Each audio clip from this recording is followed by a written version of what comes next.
I got my PhD in the field of organic chemistry, postdoc at Stanford University. Joined the group of a man who was going to win a Nobel Prize in chemistry. Voted one of the top 50 most influential minds in the world. I was a visiting scholar at Harvard University. I've spoken at every major university in this country, have over 650 research publications, voted the R&D magazine Scientist of the Year. I'm in the National Academy of Inventors. I'm a member of the American Association for the Advancement of Science, over 120 patents. Started 7 or 8 companies. We work in areas that range from medicine to material science to electronics, computer memory, medical devices. We work across a broad range of areas. But more than any of that, what means the most to me is that I'm a Jew who believes that Jesus is the Messiah. I grew up just outside of New York City. I thought everybody was Jewish. I didn't even know that there was anything else.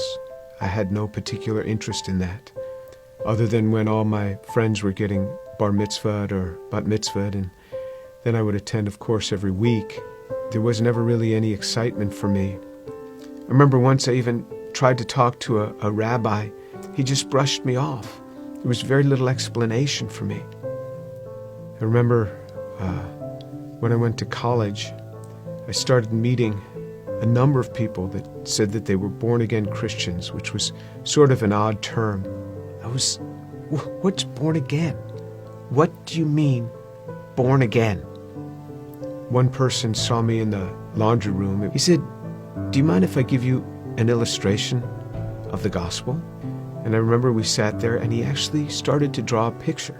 A cliff with a man on one side, and he drew a little man, and then another cliff with God on the other side, and a big chasm in between that he labeled with sin. And I looked at him, I said, "I'm not a sinner. I've never killed anyone. I never robbed a bank. How could I be a sinner?" And he had me read a verse from the Bible. "For all have sinned and fall short of the glory of God."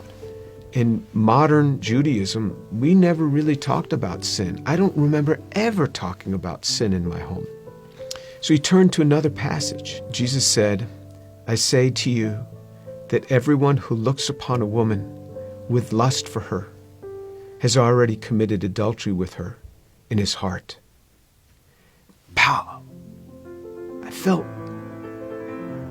just as if I had been punched right in the chest. Here I was, new in college. I didn't think anybody knew. I would pick up these magazines and I became addicted to pornography. It was just through those magazines. And all of a sudden, something that's written in the Bible, somebody who lived 2,000 years ago is calling me out on it. And I felt immediately convicted. And that now I realized I was a sinner. When I read in the scriptures what sin is, then I knew I was a sinner. How am I going to get to God? We Jews know this better than anyone else. Without the shedding of blood, there is no forgiveness of sin. This description in Isaiah 53 of how he will bear upon himself my sin, the things that I had done, and this was him. This was the man that took this upon himself on the cross. The perfect God comes and gives himself for us.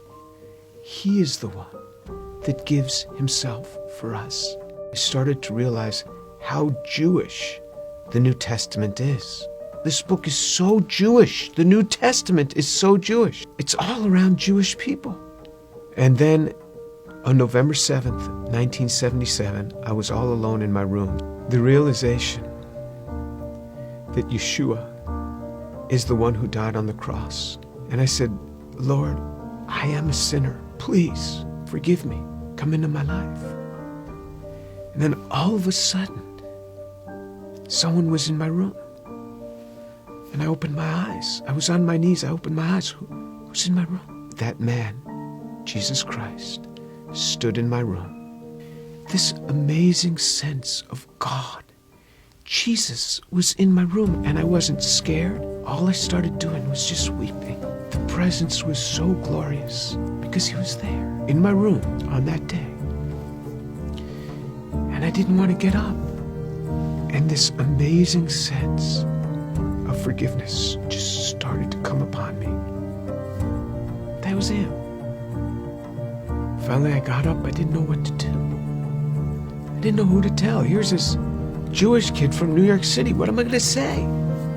My cousins were shocked. How could you do that? You're Jewish. Telling my mother how I had invited Jesus into my life. She didn't say much. She was weeping. She told my father they weren't happy at all.